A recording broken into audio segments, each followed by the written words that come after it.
मैंने विष्णु कुमार अग्रवाल ने अपने कल के वीडियो में अडानी ग्रुप के घपलेबाजी के मामले में ये कहा था कि भारत का नागरिक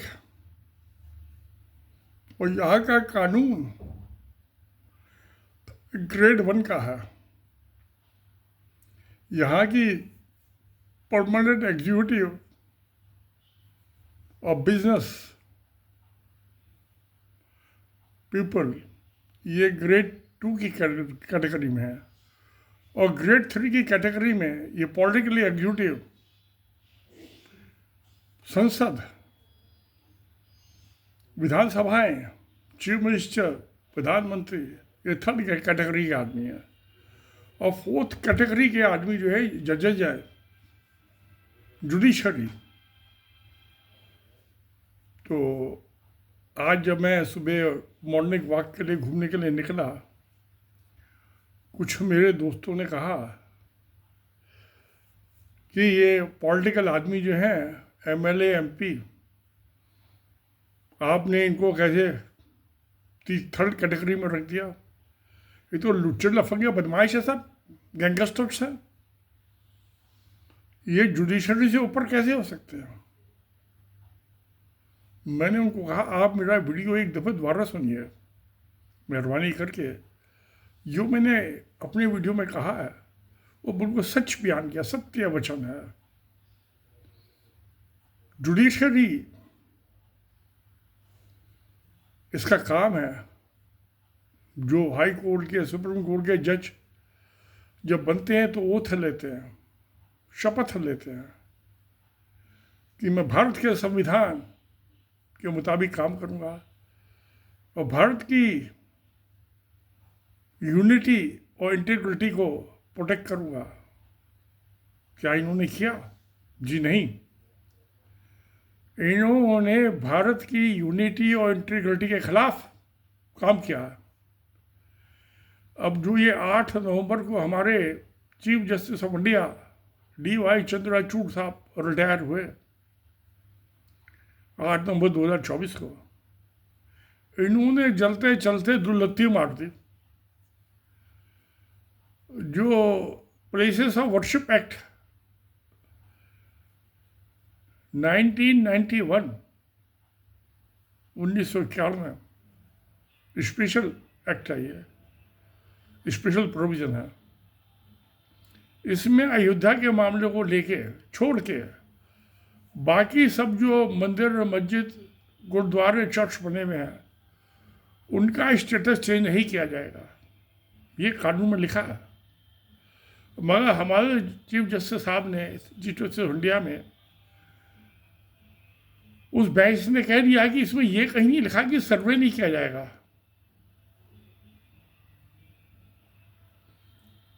तो आग लगा दी हनुमान की पूंछ में।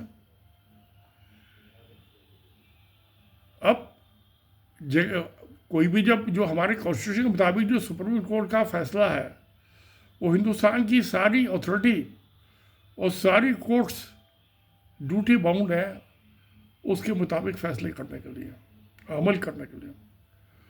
तो हाई कोर्ट और डिस्ट्रिक्ट कोर्ट में तो सबसे नीचे जो डिस्ट्रिक्ट कोर्ट है, कोई भी आदमी एप्लीकेशन लगाएगा जी इसका मुझे सर्वे कराना है कि यहाँ हिंदू मंदिर था,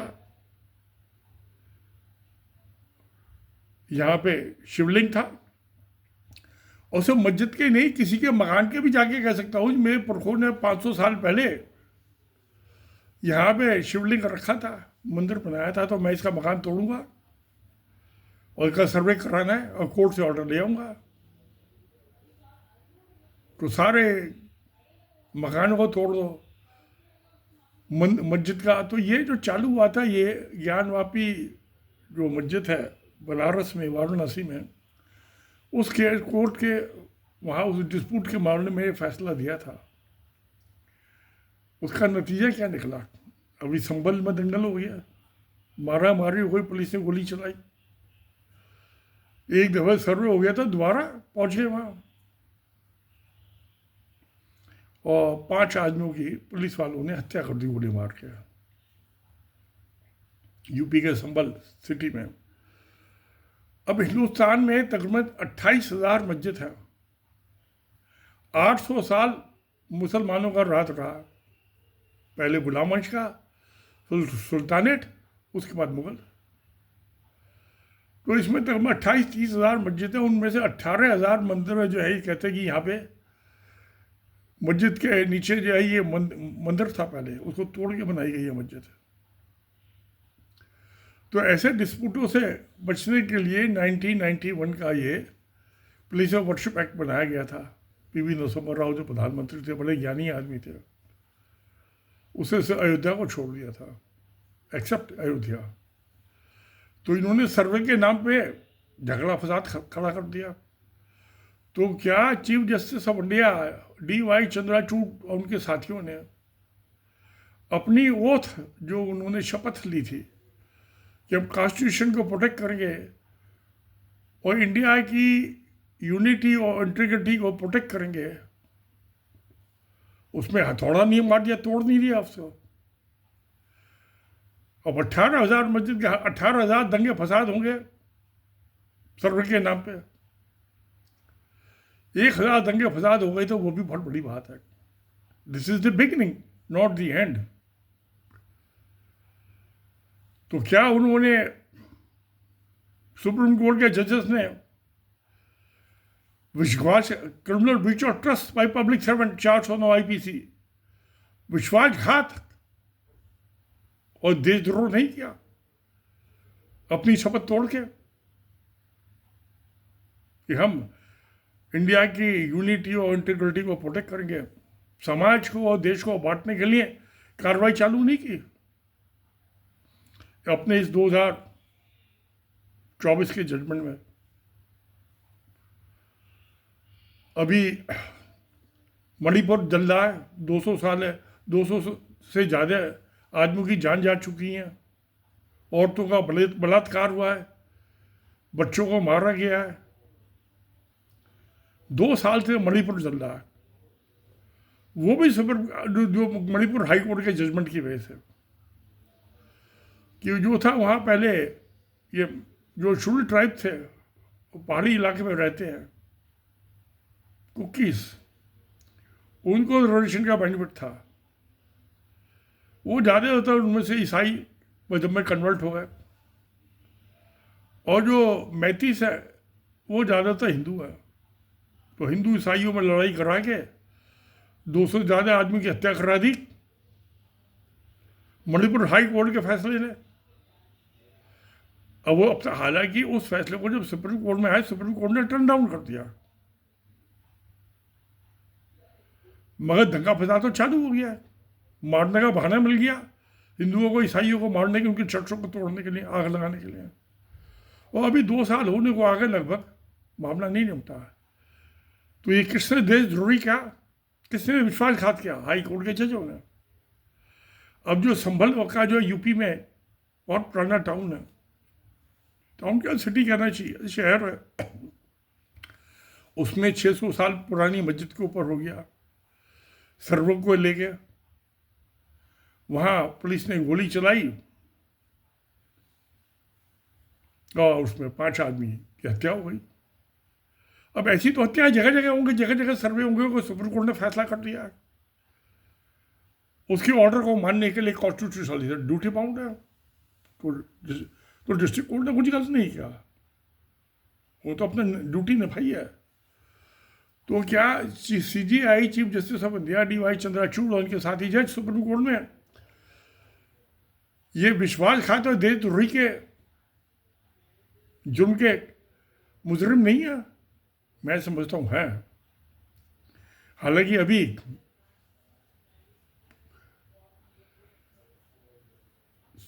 सुप्रीम कोर्ट के जो CJI हैं, उन्होंने कहा आपको हाई कोर्ट जाना चाहिए, सीधे क्यों सुप्रीम कोर्ट चले आए मस्जिद वाले जब गए। खैर, उन्होंने फिर भी कहा कि आप हाई कोर्ट इनका 3 दिन के अंदर अंदर पिटीशन फाइल होने का सुनवाई करें, फैसला करें प्रायोरिटी पे। नहीं तो लगे बैठ जाते हैं 20 साल के लिए, होने दो दंगा फसाद। तो 80% जजेज जो है हिंदू है।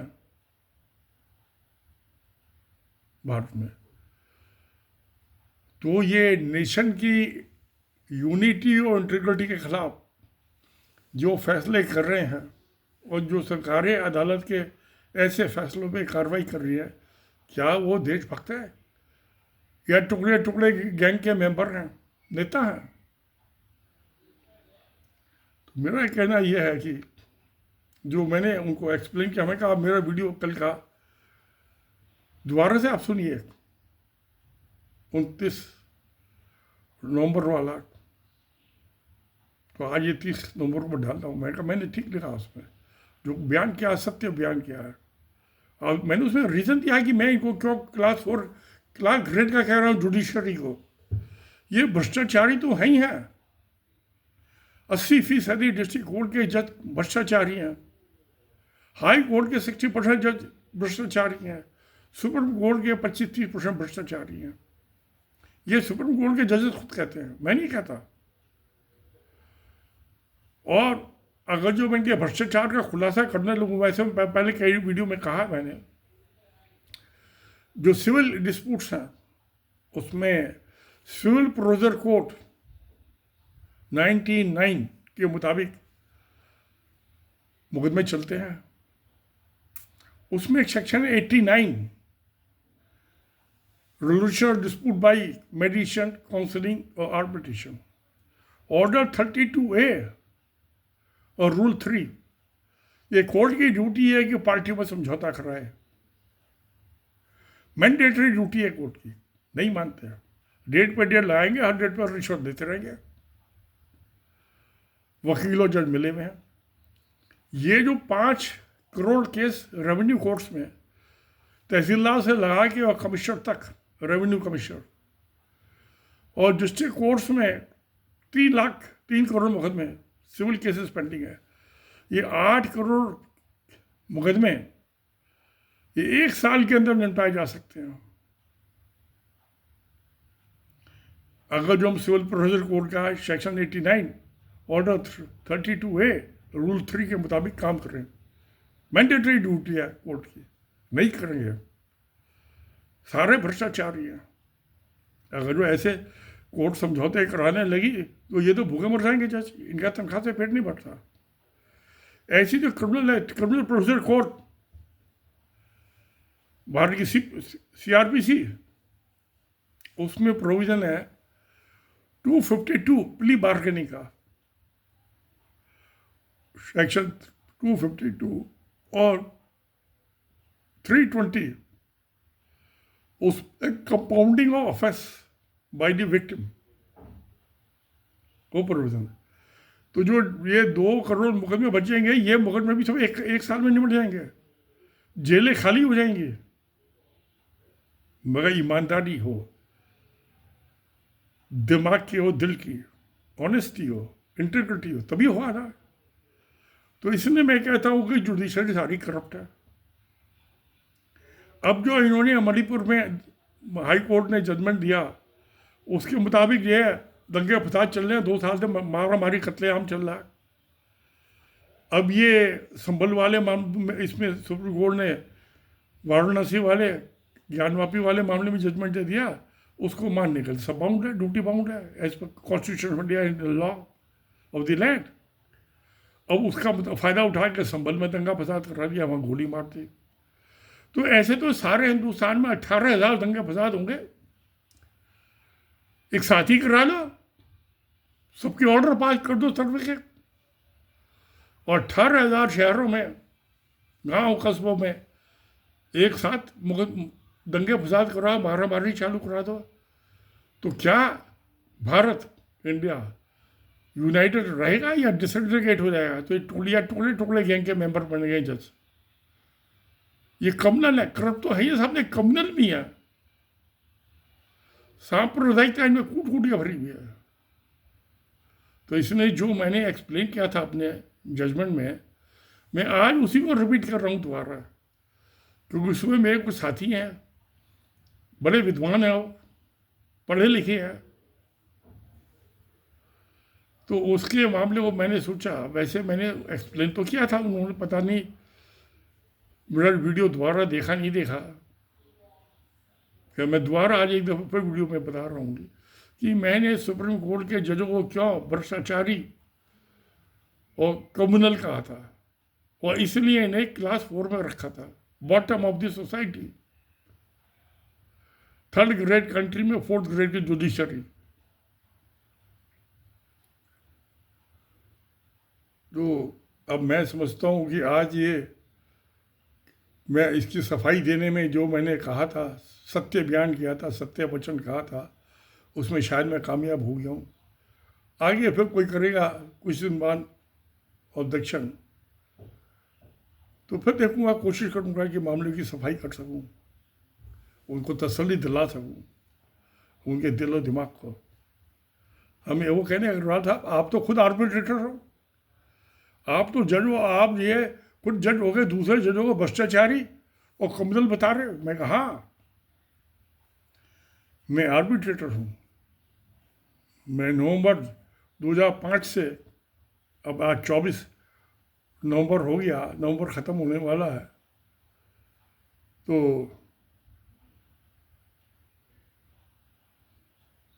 19 साल से आर्बिट्रेटर हूँ, और इंडिया का सीनियर मोस्ट आर्बिट्रेटर हूँ, Indian law council of arbitration, sponsored by the union ministry of commerce. मैं फिक्की का भी मेंबर रहा, मगर 75 की एज के बाद वो मेरी मेंबरशिप खत्म हो गई। दोनों का आर्बिट्रेटर था मैं। अब तो मैं इंडियन काउंसिल आर्बिट्रेशन का हूँ। तो मैं जज होने का ये मतलब नहीं है कि जो मेरे साथी या जो मुझसे सीनियर गलत काम कर रहे हैं तो उस पर उंगली ना उठाऊं, उसको उजागर ना करूं। तो ये फिर मैं अपनी ड्यूटी से एक citizen, article 51 of the constitution of India, fundamental duties of a citizen, मैं उसका गुनाहगार बन जाऊंगा, मुजरिम बन जाऊंगा। अब मैं 80 साल का हो गया, मैं अपने फैकेट ऑफ द लाइफ गुनाह कबूल करने की हालत में नहीं हूँ।